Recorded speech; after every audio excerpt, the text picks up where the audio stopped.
Assalamualaikum warahmatullahi wabarakatuh. Di sini saya akan menjelaskan secara singkat sebuah metode manajerial masjid, yaitu metode SMART. Dari kata SMART ini, di setiap hurufnya dijelaskan tentang cara bagaimana kita manajemen masjid dengan baik. Yang pertama adalah huruf S, yaitu spesifik. Yang kedua, huruf M, yaitu measurable. Yang ketiga adalah A, yaitu achievable. Yang keempat adalah R, relevant. Yang terakhir adalah T, time bound. Metode SMART ini adalah pendekatan yang sangat efektif untuk manajemen masjid, termasuk dalam konteks pengelolaan masjid. Metode ini membantu pengurus masjid untuk merancang tujuan dan program yang lebih terarah, terukur, dan realistis.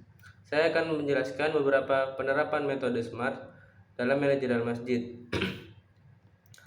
Yang pertama adalah spesifik dari huruf S. Tujuan atau sasaran harus jelas dan terdefinisi dengan baik. Hindari tujuan yang bersifat umum atau ambigu sehingga semua pihak dapat memahami dengan mudah.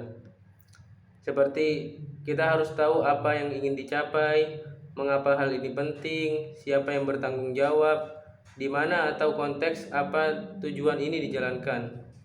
Contoh yang tidak spesifik, yaitu meningkatkan kebersihan. Kebersihan apa yang harus kita tingkatkan? Nah, ada juga contoh yang spesifik seperti mengadakan kegiatan kerja bakti di masjid setiap 2 minggu sekali untuk membersihkan halaman dan ruang ibadah. Selanjutnya adalah M, measurable, yaitu terukur. Tujuan harus dapat diukur untuk mengetahui sejauh mana progres atau keberhasilan telah dicapai. Ukuran ini bisa berupa angka, persentase, atau indikator lainnya. Kita harus tahu bagaimana kita tahu jika tujuan sudah tercapai. Berapa ukuran atau indikator kesuksesan yang sudah kita capai. Contoh measurable yang tidak terukur. Menambah jamaah masjid. Jika contoh yang terukur adalah meningkatkan jumlah jamaah sholat Jumat dari 150 menjadi 200 orang dalam 3 bulan gitu. Yang ketiga adalah A, achievable, yaitu dapat dicapai. Tujuan yang harus kita bikin harus realistis dan bisa dicapai, mengingat sumber daya, kemampuan, dan kondisi yang ada. Tujuan yang terlalu sulit atau mustahil hanya menimbulkan frustasi dan tidak akan terrealisasikan.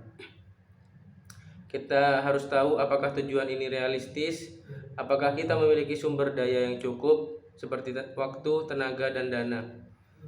Contoh tujuan yang tidak realistis: mengumpulkan dana 1 miliar dalam 1 minggu untuk pembangunan masjid. Ada pula contoh yang realistis, yaitu mengumpulkan 100 juta dalam 3 bulan melalui donasi jamaah dan penggalangan dana online.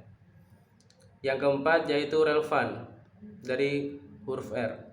Tujuan harus selaras dengan visi, misi, atau kebutuhan organisasi atau masyarakat.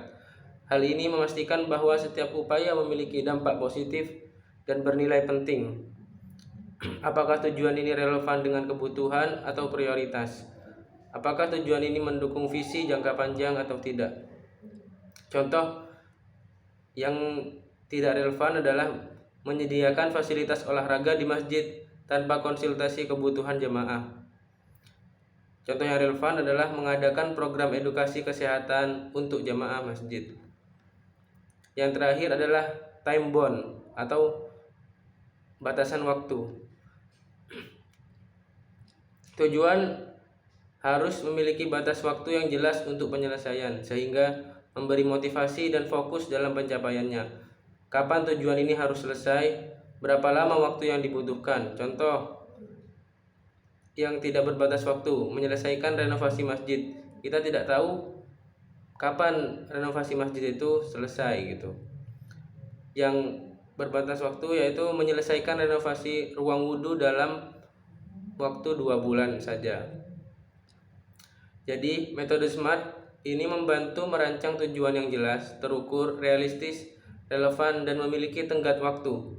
Ini membuat proses perencanaan lebih terarah dan meningkatkan peluang keberhasilan dalam pelaksanaannya. Dengan pendekatan SMART ini, pengelolaan masjid menjadi lebih efektif dan profesional, sehingga mampu memberikan manfaat maksimal bagi jemaah dan masyarakat sekitar. Mungkin hanya itu yang dapat saya sampaikan, kurang lebihnya mohon maaf. Assalamualaikum warahmatullahi wabarakatuh.